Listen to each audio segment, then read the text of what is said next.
고사성어에 보면 세옹지마라는 말이 있습니다.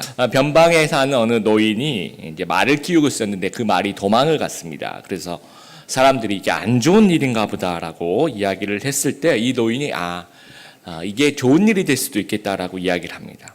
얼마 지나지 않아서 그 도망친 말이 친구 말을 데리고 같이 집으로 다시 찾아옵니다. 그래서 사람들이 이게 참 좋은 일인 것 같다 그랬더니 좋지 않은 일이 될 수도 있을 것이다라고 이야기를 합니다. 얼마 후에 그 자기 하나밖에 없는 아들이 말을 타고 가다가 이제 떨어집니다. 그래서 이 다리를 많이 다쳐서 다리를 못 쓰게 됩니다. 그랬는데 즈음에 이제 전쟁이 나서 다들 군대를 끌려가는데 이 아들만 이제 끌려가지 않은 거죠. 그래서 목숨을 건졌다라는 이야기가 있습니다. 그래서 희망이라고 생각되는 것이 때로는 절망이 되어 나타나기도 하고 그 반대로 절망이라고 생각하는 것들이 희망이 되어 나타나기도 한다라는 겁니다. 오늘 우리가 읽은 말씀 야곱이 라헬을 만나서 결혼하는 장면입니다. 창세기 28장 2절 보시면 우리 주일설교 노트에 같이 한번 읽어보겠습니다. 시작. 일어나 밧단 아람으로 가서 내 외조부 부두엘의 집에 이르러 거기서 내 외삼촌 라반의 딸 중에서 아내를 맞이하라.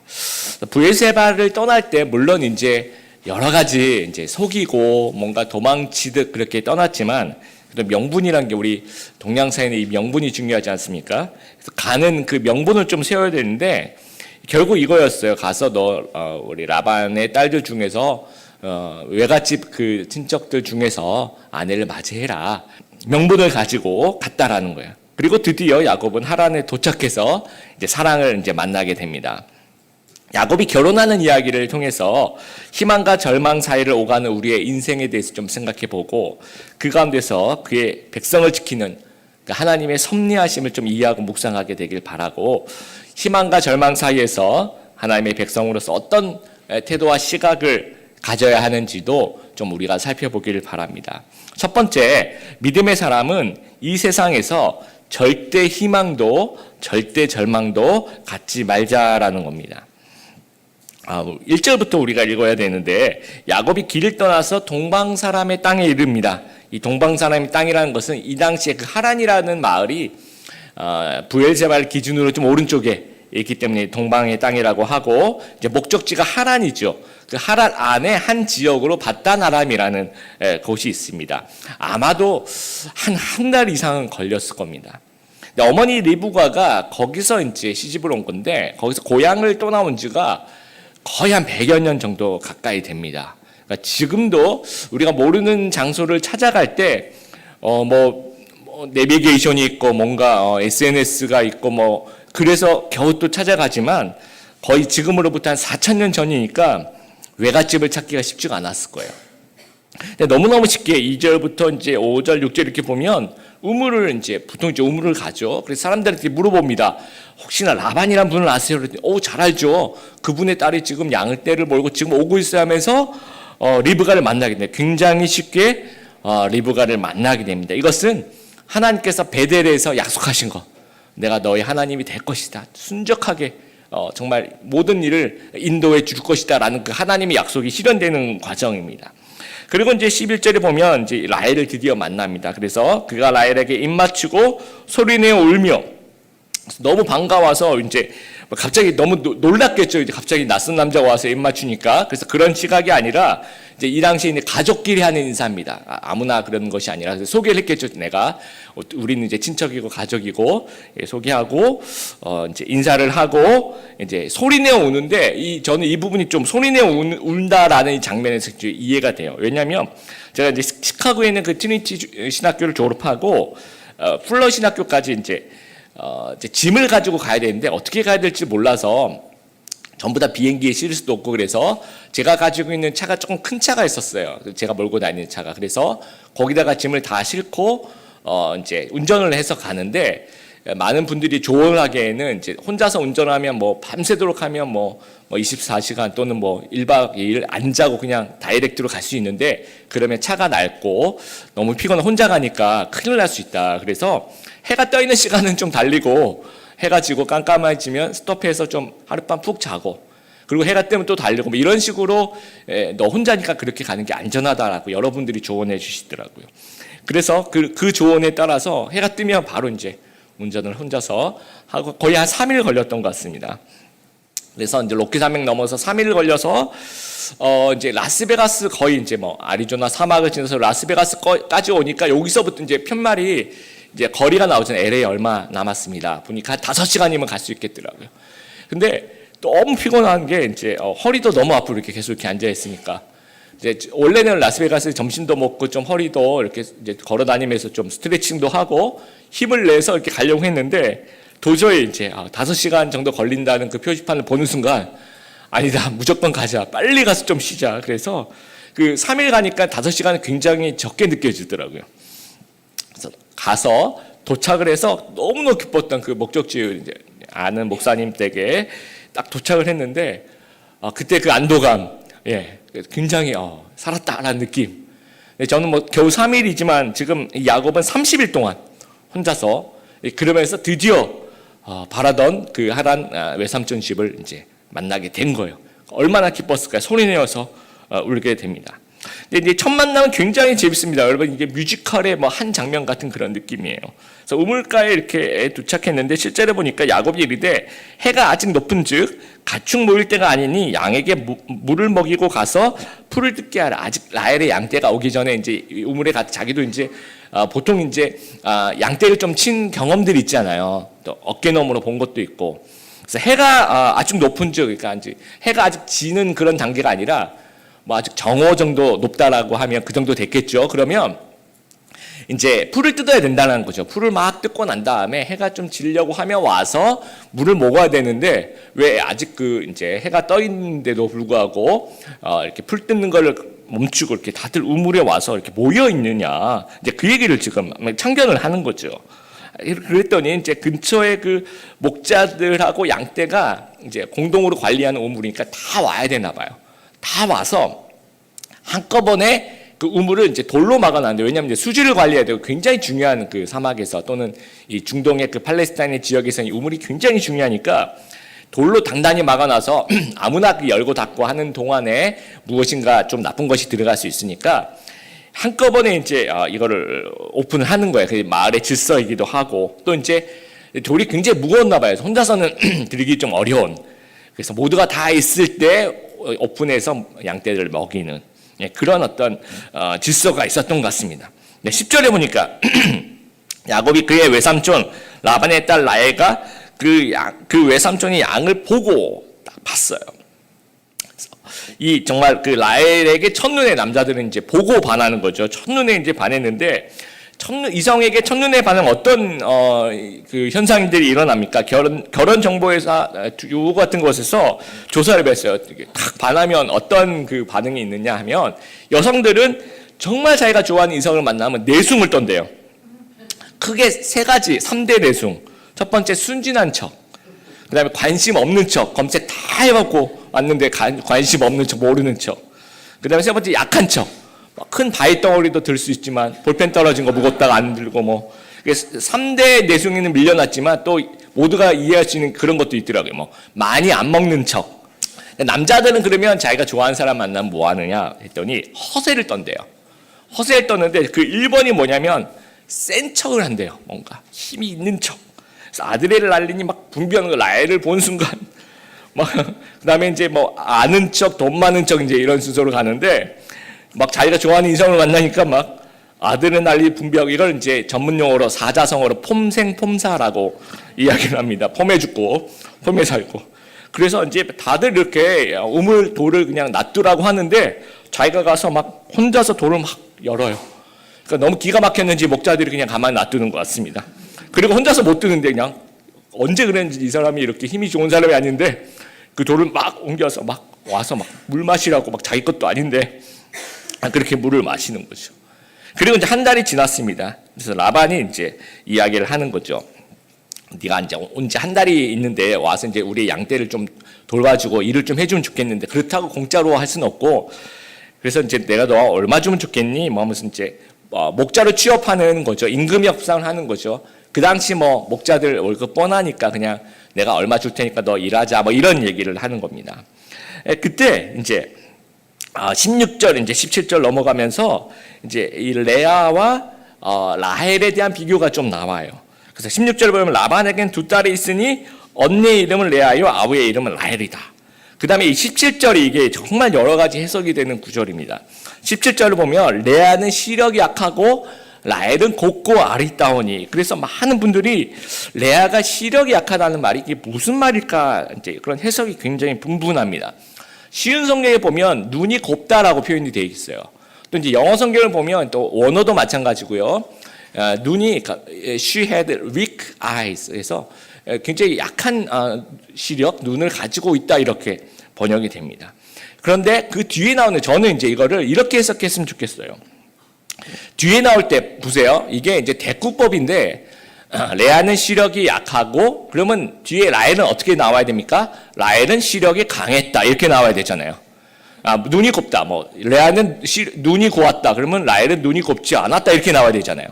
근데 레아는 시력이 약하고 생뚱맞게 라헬은 곱고 아리따웠다라고 얘기를 합니다. 이게 뭐냐면 이게 성경은 원래 그래요. 성경은 정말 인격적이에요. 그래서 가끔 가다가 뭐 아름답다, 아리따다 이런 얘기는 나와요. 가끔씩 이제 뭐 사라가 아름다웠다, 뭐 라헬이 아름다웠다. 그다음에 다윗의 그 부인 중에 한 명이었죠. 수넴 여자 아비살 그렇게 아름다웠다 그런 얘기가 성경에 나오고, 그다음에 에스더가 그렇게 아름다웠다고 성경에 기록하고 있고요.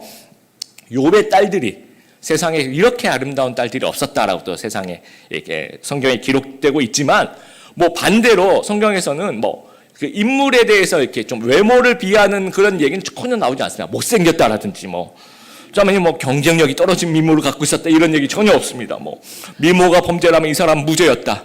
뭐 이 사람의 자녀들도 영원토록 무죄였다. 뭐 이런 어떤 앞으로 이 사람 법 없어도 살 사람 뭐 이런 어떤 얘기들은 절대로 이런 말을 안 쓴다는 거죠.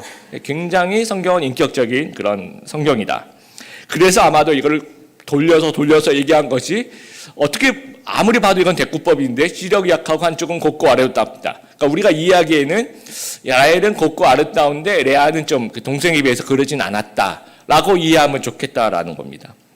그래서 우물에서 만났을 때부터 반해서 한 달 동안 이제 사랑이 싹 텄는데, 그래서 이제 그 당시에 이제 결혼을 하려면 신랑 측에서 신부 측에게 신부 부모님이죠, 결혼 지참금을 보냅니다.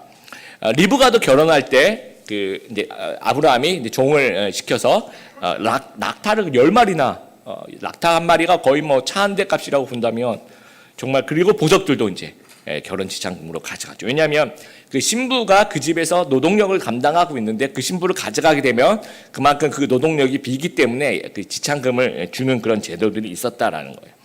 근데 야곱은 지금 당장 뭐 낙타도 없고 결혼 지참금을 줄 돈이 없다라는 거예요. 그래서 자기 연봉으로 이제 자기 월급으로, 자기 1년 월급으로 내겠다라는 겁니다. 근데 보면 이 성경에서 야곱처럼 이렇게 로맨티스트가 있을까?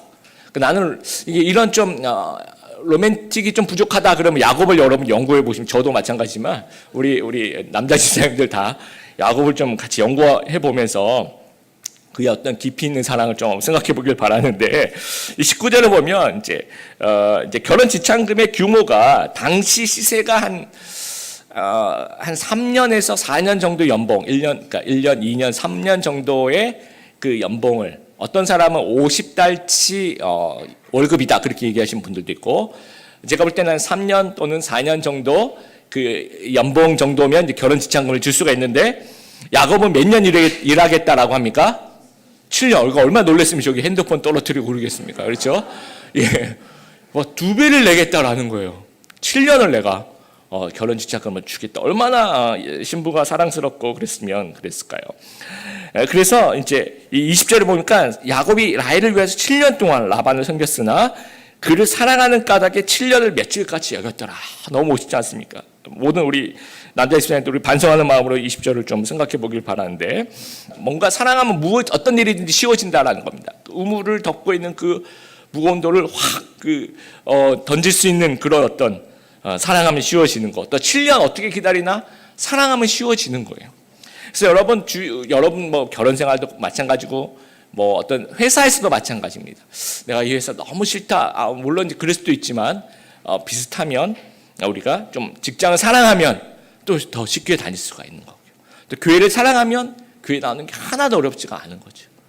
가족도 마찬가지. 가족들 사랑하면 가족을 위해서 헌신하는 것이 하나도 어렵지가 않은 겁니다. 그래서 21절에 이제 7년이 지났습니다. 그래서 이제 21절에 보면 이제 야곱이 라반에게 기한을 찼다. 7년이 지났다. 내 아내를 주소서라고 이야기를 합니다. 네, 쉬운 성경에는 라헬과 결혼하게 해주세요라고 얘기를 했지만 그걸 좀 돌려서 표현한 것이고요. 원어에는 분명하게 내 아내라고 얘기를 하고 있어요. 돈을 다 지불한 거예요. 7년을. 그렇죠? 그러니까 이제 정당하게 나는 결혼시키지 않고 다 지불했으니까 이제 모든 조건을 다 채웠으니까 이 사람 내 아내다. 내 아내를 주십시오라고 이야기를 합니다. 그래서 이제 25절에 그리고 이제 결혼을 했어요. 잔치를 벌이겠죠. 그리고 다음 날 아침 일어나 봤더니 자기가 사랑하는 동생 라헬이 아니라 언니 레아가 이제 있는 거예요. 어떻게 이런 일이 가능할까라고 생각해 봤는데 이런 것이 있으면 좀 가능할 수도 있겠다라는 생각이 들어요. 그 당시에 잔치는 이제 포도주, 그 당시에 잔치라는 말의 그 원어가 마신다라는 원어랑 되게 비슷하대요. 일단 잔치를 벌인다 그러면 일단 뭐 포도주를 막 계속 마시는 거죠. 그래서 예수님도 왜 가나 혼인잔치 가서 너무 많이 마셔서 포도주가 떨어지셔서 포도주를 다시 또 만들어 주신 그런 기적을 베풀기도 하셨지 않습니까? 그래서 아마도 너무 좀 취기가 돌아서 아마 골아 떨어지지 않았을까 이렇게도 생각이 할 수 있고요. 아니면 그 당시에 이제 조명이 없는 시대니까 깜깜해서 그럴 수도 있을 것이다. 또 신부가 이제 보통 얼굴 가리기를 하지 않습니까? 이런 것도 좀 영향이 있을 거고 또 레아가 또 자기 아버지가 이제 너 안 그러면 너 시집 못 간다. 너 이렇게 일단 오늘만 잘 넘겨야 돼 하면서 뭔가 그랬겠죠. 그러니까 뭔가 연기라고 하기는 그렇고 침묵 그냥 말 안 하고 가만히만 있으면 된다. 그래서 이 침묵 연기 모든 것들이 합작이 되어서 정말 아침에 일어났더니 정말 이런 일이 신부가 바뀌어 있는 그래서 완전히 그 라반의 속임수에 당하는 거죠. 그래서 26절에 이제 왜 그렇습니까? 하면서 막 따지니까 이제 라반이 이건 우리 풍습이 언니부터 먼저 가야 된다. 그래서 잔치가 이제 일주일이니까 일주일 좀 채우라는 겁니다. 그리고 난 다음에 라헬을 위해서 또 다른 7년을 또 일하라고. 그러면 내가 이제 바로 또 라헬을 줄게 하면서 7년 더하기 7년 14년이 일할 수밖에 없도록 그렇게 이런 일이 있었다라는 겁니다. 주보 설교 노트에 여러분 나와 있는데 절대 희망이 없는 이유는 인간의 타락함 때문이요.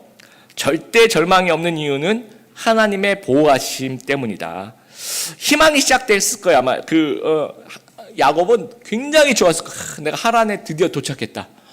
그리고 라헬을 보는 순간 드디어 나도 결혼을 할 수 있구나. 사랑하는 사람 만났다.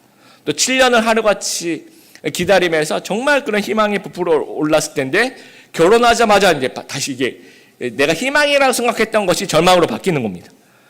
내가 사랑하지 않는 여자가 내 부인이 된 거예요. 또 14년을 또 있어야 된다라는 거죠. 그래서 이렇게 절대 희망이 없는 이유는 우리를 둘러싼 환경, 우리를 둘러싼 인간의 타락함 때문이라는 거죠.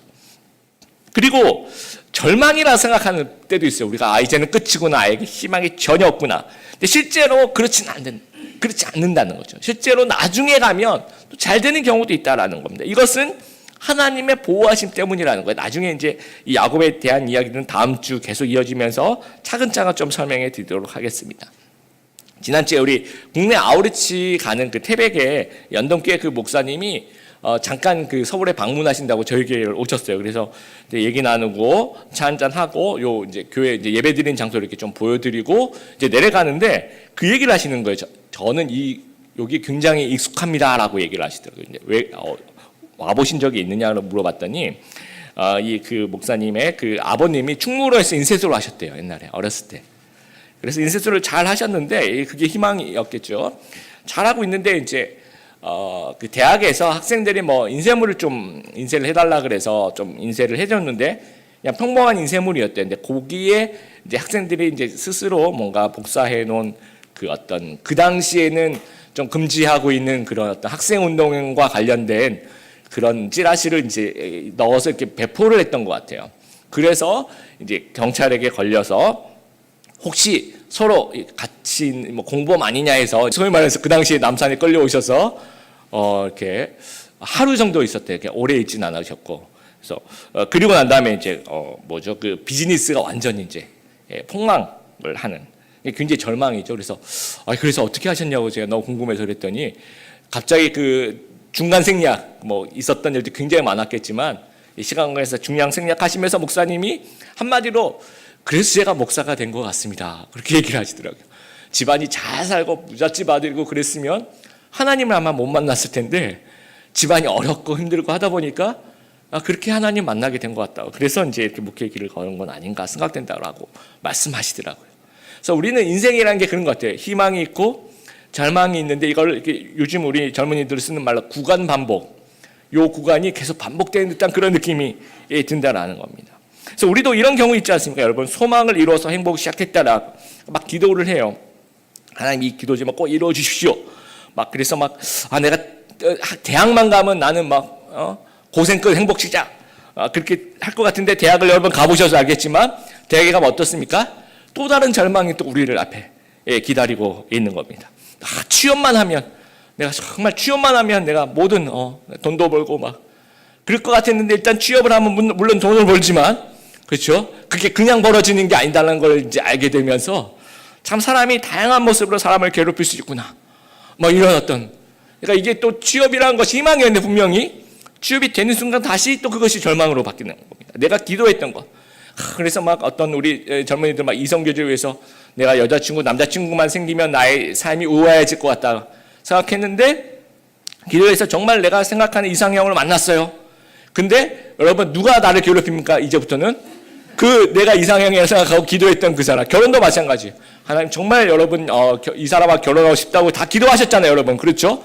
기도의 응답으로 주신 분이 이제 여러분 오른쪽 왼쪽에 앉아 있는 그분인데 주로 여러분을 괴롭히는 분은 저기 미국에 있는 마이클이 여러분을 괴롭히지 않습니다.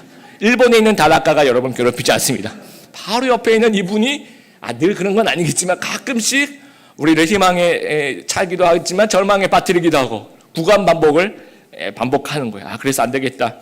특히 우리 남자친구, 우리 이 오빠 말고 다른 오빠를 좀 만나야겠다. 그래서 이제 좀 헤어졌다고 그게 헤어지면 이게 희망일 줄 알았는데 왜냐하면 좀 너무 날 힘들게 하니까 헤어져서 다른 사람 사귀면 좋겠다 싶어서 헤어졌더니 또 헤어진 것이 희망이 아니라 또 절망으로 돌아가고 있습니다. 굉장히 또 심심하기도 하고 또 다른 좋은 오빠 만날 수 있을 거라 생각했는데 그런 게 아니라 뭔가 좀 내가 생각하고 내가 정말 싫어하고 소위 그걸 전문용어로 똥파리라고 얘기한대요. 똥파리가 막 내 주위에 꼬이기 시작하는 겁니다. 그래서 이게 희망도 아니고 절망도 아닌 거죠. 출산하면 우리 아기 생기면 정말 좋겠다. 생기면 정말 좋습니다. 정말 좋은데 또 이 아기를 키우면서 드는 에너지가 또 많은 거죠. 그래서 그 희망과 절망의 그 구간을 계속 반복해 나가는 거예요. 매일 에브리데이. 그래서 그럼 성도는 이런 어떤 희망과 절망의 사이에서 어떤 시간을 가져야 되는가? 첫 번째, 이 희망도 아니고 절망도 아니고 이것들이 결과가 아니라 과정이다라고 생각해야 되는 겁니다. 이 희망, 이 절망이 결과가 아니라 어떤 그 중간 기착지, 과정으로 보아야 된다라는 겁니다. 제가 지난주에 그 영화 소공녀라는 요즘에 이제 한국 영화 중에 이런 젊은이들이 요즘 모습을 담은 그런 영화들이 있습니다. 거기 나오는 주인공 미소라는 아가씨가 이제 뭐 월세도 내야 되고 자기가 좋아하는 위스키도 마셔야 되고 자기가 좋아하는 담배도 피워야 되는데 이 가격이 계속 오르는 거예요. 해가 되면서. 그래서 이 셋 중에 그러면 어느 하나를 좀 줄여야지 자기가 이제 이게 벌어서 하는 것에 이제 맞을 것 같은데 위스키도 줄일 수 없고 담배도 줄일 수 없고 결국은 집을 줄이자. 그래서 집을 포기하고 자기가 아는 사람한테 전화를 걸어서 너희 집에 하룻밤만 묵고 가도 되겠니? 그래서 이제 돌아가면서 이 집에 살다가 분위기가 좀 나갔으면 좋겠다 그런 분위기 사인이 오면 또 다음 집으로 가서 그 다음에 이제 이런 투어를 하는 겁니다. 그러니까 사람들이 이제 너는 왜 내가 생각할 때는 너는 왜 이렇게 이상하게 돌아다니냐면서 이제 그런 핀잔을 자꾸 주는 거예요. 근데 그 명대사 중에 하나가 이겁니다. 난 갈 데가 없는 게 아니라 여행 중인 거야. 저는 이 영화를 보면서 굉장히 우울했어요. 이렇게 힘들게 다들 이렇게 힘들게 살고 나면서 굉장히 그 절망과 우울이 저를 이제 휩싸면서 이런 정말 불편한 영화구나. 정말 그렇게 보고 있는데 이 대사가 이 미소라는 그 여주인공이 난 갈 데가 없는 게 아니라 여행 중인 거야. 라는 그 대사를 딱 듣는 순간 야 이거는 크리스찬이 해야 되는 대사다. 이거는 이제 그러니까 세상적인 희망과 절망이라는 것이 굉장히 일시적이라는 거죠. 그리고 어떻게 보면 우리가 희망을 또 절망을 하면서 이 제로섬 게임을 하고 있는 건 아닌가 싶어요. 그래서 이 과정에 충실하면서 믿음의 눈으로 그 과정을 좀 즐길 수 있어야 된다라는 거죠. 그러니까 내가 지금 기도했던 것에 대한 응답, 지금 그래서 그게 일어난 일, 이 현상, 이것이 결과가 아니라는 겁니다. 하나의 과정일 뿐이라는 거예요. 마찬가지로 절망, 이건 끝이다 라고 생각되더라도 그것은 끝이 아니라는 거예요. 그 하나의 또 과정일 수 있다는 거예요. 너무너무 힘들어요, 목사님. 요즘에 너무너무 힘들어요. 정말 절망의 끝, 이게 절망의 바닥인 것 같아요 라고 생각할지 모르겠지만 그냥 과정일 뿐이라는 거죠.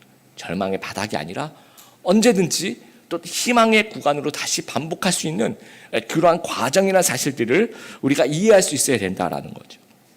그리고 성도의 두 번째 시각은 희망으로 살지 말고 예수로 살자라는 거예요. 세상은 막 단서를 달아요. 이제 희망 고문을 하는 거죠. 이것만 이루어지면, 돈만 벌면, 막 내가 지금 하고 있는 이 일만 끝나면, 내가 이렇게 복잡한 이 일만 정리되면, 이 희망 고문을 우리한테 어떤 단서를 달게 만들어요.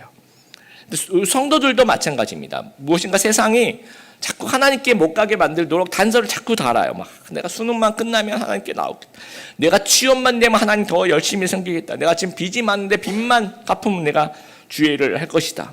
내가 어떤 올가매는 무엇인가가 있는데 그것만 없으면 전 막 주를 위해 날아다닐 거라고, 하나님을 섬길 거라고 하는데 한평생 그러면 못해요.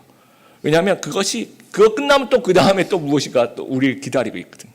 그러면 자꾸 미루다 보면 결국은 이제 죽음이 우리를 맞이할 때까지 계속 어떤 세상이 다는 단서에 의해서 끌려다니게 된다라는 겁니다. 그러니까 하나님의 일을 우리가 미루지 말고 하나님의 일을 할 수 있는 가장 좋은 때는 지금이라는 거예요. 지금. 그래서 신앙이라는 것은 이런 것 같아요. 과정 속에서 함께 하신 하나님과 동행하는 것이 신앙이고, 또 이 신앙이란 한 과정 한 과정을 믿음으로 살아가면서 하나님의 일을 이루면서 살아가는 것이 신앙이라는 겁니다.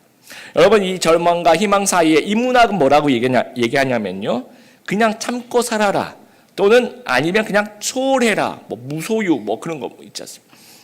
인문학에서 얘기하는 겁니다. 희망 장사하죠. 희망을 유지하는 그 에너지로 이제 삶을 살아가게 만드는 거예요. 또 절망 장사, 절망을 극복하려는 그 에너지로 어떤 삶을 살아가는, 그러니까 이거 희망도 에너지고요, 절망도 에너지가 되는 거예요. 근데 그런 둘 중에 하나를 택하면서 그 에너지로 삶을 살아가게 만드는 거죠. 이것이 제가 볼 때는 굉장히 인문학적인 비기독교적인 모습이라는 것이죠. 근데 크리스찬은 뭐냐? 크리스찬은 희망으로 살지도 않고 절망으로 살지도 않고 그냥 우리는 예수로 살아가는 사람들이라는 겁니다. 하나님과 영원한 하나님의 나라, 소망에만 우리가 절대 희망을 가지고 여기에 참된 소망을 품고 있다라는 거죠. 매 순간 하나님과 또는 예수님과 동행하며 살아가는 것이 기독교가 바라보는 이 희망과 절망 사이에 취해야 될 태도라는 것입니다. 자, 여러분에게 어떠한 그 절망이 다가와도 그것이 모티브가 되어서, 그것이 주가 되어서 살아가면 안 된다라는 거죠. 성도는 과정이 어려워도 궁극적으로 망하지 않는 이유는 이 모든 과정에서 하나님의 보호하심이 있다라는 겁니다. 그러니까 야곱의 일생에서 하나님의 보호하심을 빼버리면 이건 정말 절망이에요, 그 자체가. 근데 야곱의 인생에서 이 절망의 요소가 굉장히 많은데도 불구하고 이제 앞으로 14년, 앞으로 7년 또 어떡합니까? 그렇죠? 앞으로 벌어질 일이 심상치 않습니다. 다음 주에 제가 또 말씀을 드리겠지만 그 가운데 하나님의 도와주심이 있다라는 거죠. 우리가 그거를 모르기 때문에 걱정한다라는 거죠.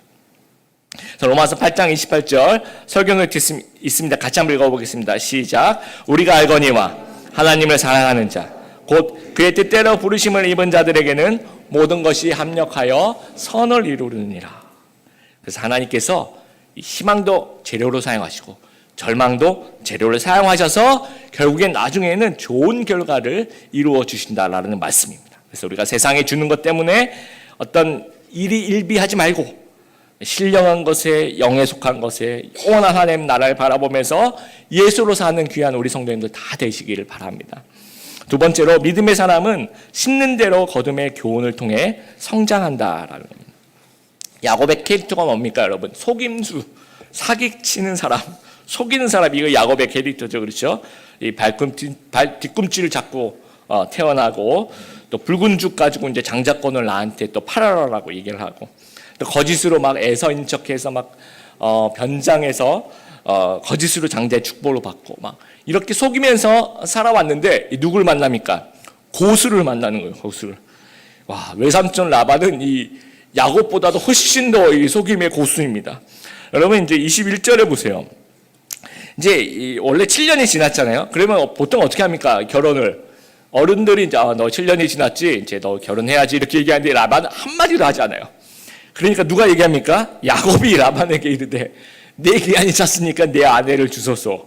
아마 야곱이 이게 시간 개념이 좀 없으면 막 8년 9년 계속 갔을 거예요.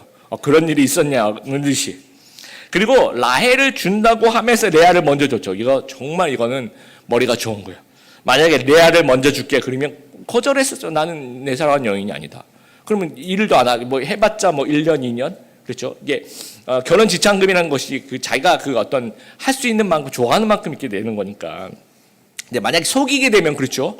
딱 봤을 때 자기 부모가 봤을 때 레아가 이 좋은 값에 그 당시 4,000년 전이면 이해해 주십시오. 좋은 값에 이렇게 갈 수 있는 애가 아닌데 이게 남들보다 2배 쳐주는 7년의 애를 보낼 수가 있는 거잖아요. 그리고 또 라헬을 보내면 14년 동안 이 사위를 14년 동안 부려먹을 수 있는 겁니다. 그래서 이 딸들을 미끼로 사위에게 사기치는 이 장인, 정말 이 고수 중에 고수를 이제 드디어 만난 겁니다. 그래서 우리가 인생을 살다 보면 이 씹는 대로 거두는 현상을 또 자기가 한 대로 그대로 당하는 현상을 그대로 발견할 수가 있어요. 야곱도 마찬가지입니다. 자기가 속인 그대로 외삼촌에게 속아야. 자기가 어떻게 속였습니까? 자기 부모님, 자기 형한테는 이렇게 순서를 바꿨죠. 그렇죠. 뭐 장남인 척, 차남인 척 이걸 순서를 바꿔서 속였잖아요. 지금 라반도 마찬가지입니다.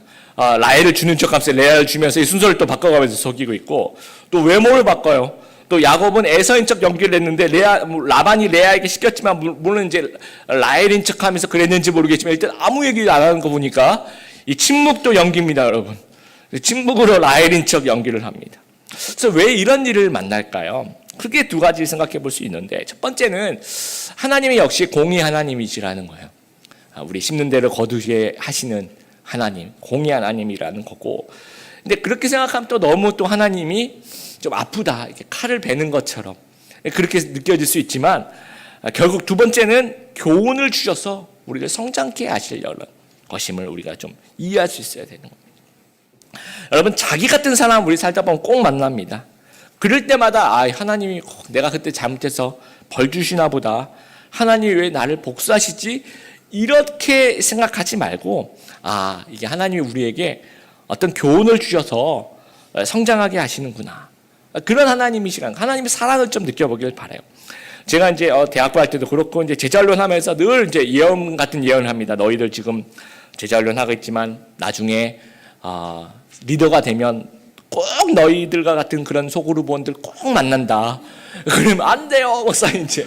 근데 아마 꼭 한 번은 만난다 얘들아. 그래서 예언을 하는데 다 만나요. 그래서 막 자기가 까칠한 친구는 까칠한 친구를 또 이게 소그룹원을 만나서 되게 힘들게 해요. 근데 여러분 그거 아세요? 성격이 좀 괴팍한 사람들이 제일 싫어하는 사람이 누군지 알아요? 성격이 괴팍한 사람. 자기 같은 사람을 보면 그게 굉장히 힘들어요. 그래서 또 이제 막 자기가 잠수하는 스타일이면 꼭 그 소그룹원이 꼭 잠수하는 스타일을 만나요. 그리고 막 말 안 듣고 말썽 부리고 그런 사람이 또 비슷한 사람들을 만납니다. 그러면 어떡합니까? 그 모습을 보면서 누구를 볼까요? 내가 그랬구나 하면서 반성하게 돼요. 내 모습을 보면서 내가 나를 가르쳤던 분들이 얼마나 힘드셨을까, 나를 위해서 얼마나 이렇게 기도하고 힘드셨을까 하면서 한 명의 제자로 성장해 나가는 거예요. 여러분 아이를 낳아서 길러보시죠. 그렇죠? 누구 닮아서 그럴까요? 네, 누구 닮아서 뭐 이렇게 오른쪽에 있는 사람, 왼쪽에 있는 사람? 아니요, 내 모습을 아이들 키우면서 내가 옛날에 저랬나 보다 싶을 때가 많이 있습니다. 내가 얼마나 이기적이었을까? 우리 부모님은 나를 키우면서 어떤 생각이 드셨을까? 그렇게 생각해 보면 여러분 부모에 대해서 효도를 느낄 때가 이 처녀 총각 때는 아직은 아닙니다. 여러분 좀 더 고난의 때가 아직 성숙하지 않았습니다. 좀 더 이제 결혼해서 아이를 낳아봐야지 드디어 우리 부모님이 정말 고마운 분이셨구나 라를 느끼게 되는 거죠. 그러면서 우리는 그러면서 한 명의 인간이 되어가는 거예요. 우리는 그러면서 한 명의 어떤 성숙한 사람이 되어간다라는 겁니다. 야곱은 이 사기의 고수 외삼촌 라반을 만나서 제대로 당합니다. 그러면서 내 모습을 봤을 거예요. 내가 이렇게 변장하고 축복 빼앗고 이렇게 속였던 것들, 우리 형은 얼마나 가슴 아팠을까? 우리 부모님들은 얼마나, 특히 우리 아버지는 얼마나 기가 막히고 가슴 아팠을까? 아마 이런 생각들을 했을 거예요. 아마 완전히 사람이 180도 변하진 않지만 그러나 이것이 성장의 계기가 되었을 거라고 생각합니다. 그리고 우리가 이 말씀을 들으면서 목사님, 제가 그러면 이제까지 했던 것들이 굉장히 많은데 앞으로 살면서 심는 대로 내가 거두면 어떡합니까? 막 나 같은 아이들 자꾸 만나게 되면, 나 같은 까칠한 상사를, 직장 상사를 만나게 되면 어떡합니까? 나같이 이기적인 그런 이성을 또 만나게 되면 어떡합니까? 어떻게 감당합니까? 이런 절망 가운데 어떻게 생존합니까? 그렇게 얘기할 수 있습니다. 그러나 아까도 말씀드렸듯이 이것은 하나님이 우리를 성장시키시는 그런 과정이라는 거죠. 이 과정에서도 하나님의 인도하심이 있습니다. 그래서 앞으로의 야곱의 인생을 바라보면 이렇게 심는 대로 거두는 그 모습들을 보면서 어떤 그 사기의 고수 외삼촌 라반을 만나면서 어떻게 보면 그 blessing in disguise, 변장한 축복인데 변장되어서 나타나는 그 모습을 발견할 수 있다는 거예요. 그래서 합력하여 선을 이루시고 좋은 것 주시는 하나님이라는 사실들을 우리가 기억하고 신뢰하게 되기를 바랍니다. 그래서 결국 성도는 예수로 살아가야 된다라는 사실들을 꼭 기억하게 되길 바랍니다. 말씀을 마무리하겠습니다. 우리가 살아가는 죄악된 세상은 희망을 절망으로 바꿔버리는 신기한 재주가 있습니다. 이것만 있으면 참 좋겠다 싶었는데 그것이 성취되면 곧바로 절망이 찾아옵니다. 그러나 믿음의 사람은 세상적 희망을 기뻐하지 않고 또 세상적 절망을 슬퍼하지 않는 사람이라는 것을 기억하게 되길 바랍니다. 그리고 믿음의 사람은 알고 있어요. 무엇을 알고 있냐면 이 세상에는 우리를 행복하게 해줄, 우리를 또는 우리를 행복하지 않게 해줄 또 그 무엇인가가 존재하지 않다라는 겁니다. 그래서 세상 희망이 주는 그런 긍정적인 힘으로 우리가 살지 말고 믿음으로 하나님 바라보고 예수로 살아가는 여러분 되시기를 바라고, 또 절망해 주는 그런 부정적 에너지를 지나치게 부각시키면서 그것에 기대어 살지 않게 되길 바랍니다. 절망은 끝이라고 말하지만 틀렸다라는 겁니다. 혹시나 여러분 오늘 이 자리에 설교 듣는 분들 중에서 너무 마음이 아파서 내가 여기서 끝나나라는 생각을 하고 계시는 분이 있다면 그 생각은 틀렸다라는 겁니다. 그 판단은 내가 하는 것이 아니라 하나님이 하신다는 사실을 꼭 기억하게 되길 바랍니다. 그래서 언제나 좋은 길로 인도하시는, 좋은 것 주시는 우리 구주 예수로 힘입어 살아가시는 귀한 성도님들 되시기를 주님의 이름으로 축복합니다.